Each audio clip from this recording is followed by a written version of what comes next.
All right. Welcome, ladies and gentlemen, to our first episode of the LNG Academy. So, to give you a little bit of background, the LNG Academy is a virtual podcast series with the vision to simply spread the education and knowledge of the LNG industry. There's a lot to be spoken about the LNG industry from a commercial point of view, but we'd like to do a deeper dive into the technical elements of LNG.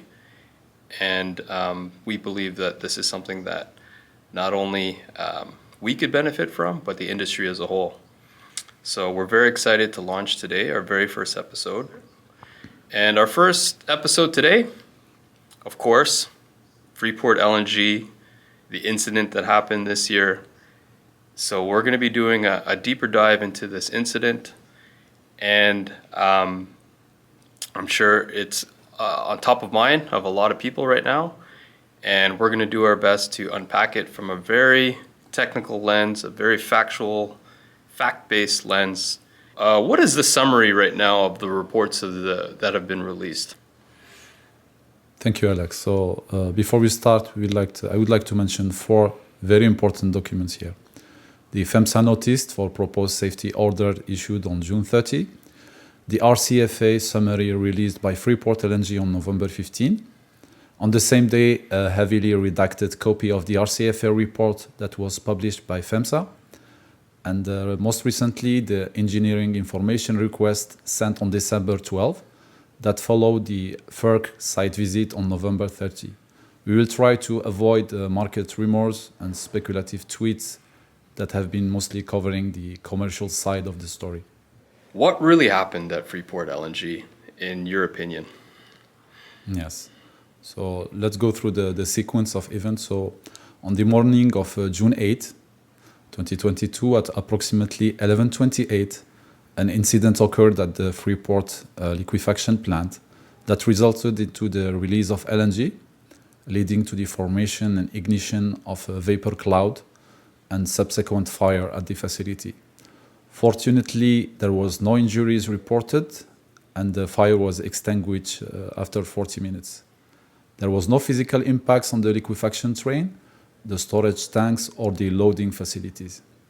At that time, Freeport said that it was targeting a partial resumption of the operation within 90 days. On the aftermath of the incident, Freeport issued a force majeure to buyers for the rest of the month of June, which was retracted by the company later on August 10. On June 30, FEMSA, the Pipeline and Hazardous Materials Safety Administration, which belongs to the U.S. Department of Transportation, issued a notice for the proposed safety order requesting Freeport to complete and submit a third-party root cause failure analysis within 60 days. On August 23rd, Freeport provided an update for the timeline of the restart, expecting a return to 85% of capacity by the end of November and 100% by March next year. At the end of October, FERC, which is the Federal Energy Regulatory Commission, and FEMSA again asked Freeport to provide additional information, including the status and the schedule of implementing the findings and recommendations and the lessons learned from the investigation report and the assessments. The next day, Japanese giant JERA booked a loss of more than $750 million related to Freeport LNG sales from October to March. JERA, which is also the largest buyer of LNG in Japan, completed the acquisition of 25.7% stake in Freeport LNG in January 2022. After that, on November 15, a summary of the third-party RCFA was posted by Freeport. Few hours later, the FEMSA posted a copy of the analysis produced by the IFO Group, which is an independent investigation firm. This copy was heavily redacted at the request of Freeport LNG. Again, on November 18, the company provided an update saying that the reconstruction activities at the plant were now to be completed only by the end of November, and the initial production resuming by mid-December, one train at a time. And 2 weeks ago, again, Japanese JERA confirmed it was expecting a full resumption of shipment by March next year. On December 1st, Freeport said the restart was delayed again to the end of the year, pending regulatory approval. On December 8th, Freeport filed a request with FERC to start loading propane refrigerant to Train 3 liquefaction unit, indicating that the restart was imminent for at least one train. And the very last update, on December 12th, FERC sent an engineering information request to Freeport regarding 64 pending items, following a site visit that was performed on November 30. From your analysis, is the direct cause of the incident? So from the reports, on June 3rd, the panel operator isolated the emergency shutdown valves, ESV valves, on the 24 inches vacuum insulated pipe, which is a transfer line starting from storage tank number 3. Over 5 days, the trapped LNG temperature kept steadily increasing through heat exchange with the surrounding. On June 6th, a field operator reported that the piping near the storage tank had visibly moved and had fallen off its support. That section of pipe was inspected the next day by a junior engineer who determined that the movement of the pipe was the result of a missing support. On June 8 at 4:43 a.m., the temperature started to cool down for a brief period, indicated that LNG had broken out from the core inner pipe to the annular space. At 8:25 a.m., the temperature rose again to minus 107 degrees F, and which correspond to a calculated pressure of more than 700 psi or 49 bars. At 11:28 a.m., the outer pipe failed, resulting in the loss of primary containment, leading to the mechanical explosion or the boiling liquid expanding vapor explosion, the BLEVE, and the release of around 5 metric tons of flammable vapor from several rupture points.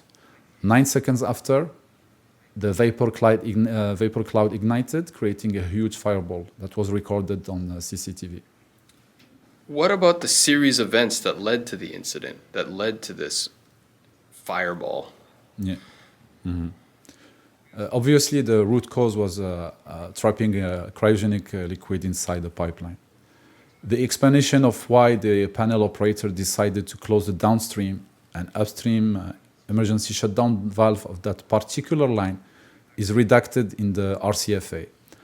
Moreover, the pressure safety valve for that pipe was tested on April 26, but not put back online by the field operator, who is the only authorized person to manipulate process valves, and not the contractors in charge of the PSV testing.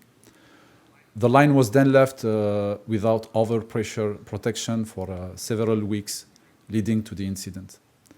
There is normally a minimum of 2 safety valves, one online and the second in standby with the upstream block valve closed and car sealed. But in this particular case, there was only one PSV.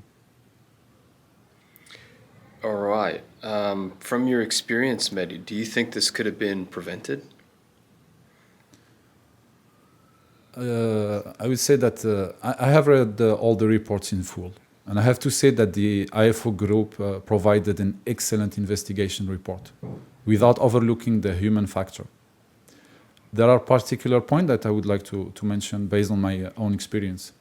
First, from the control room perspective, the RCFA mentioned the temperature indicator used to monitor that line have no audible or visible alarms that could have alerted the panel operator about the heat rise in the line.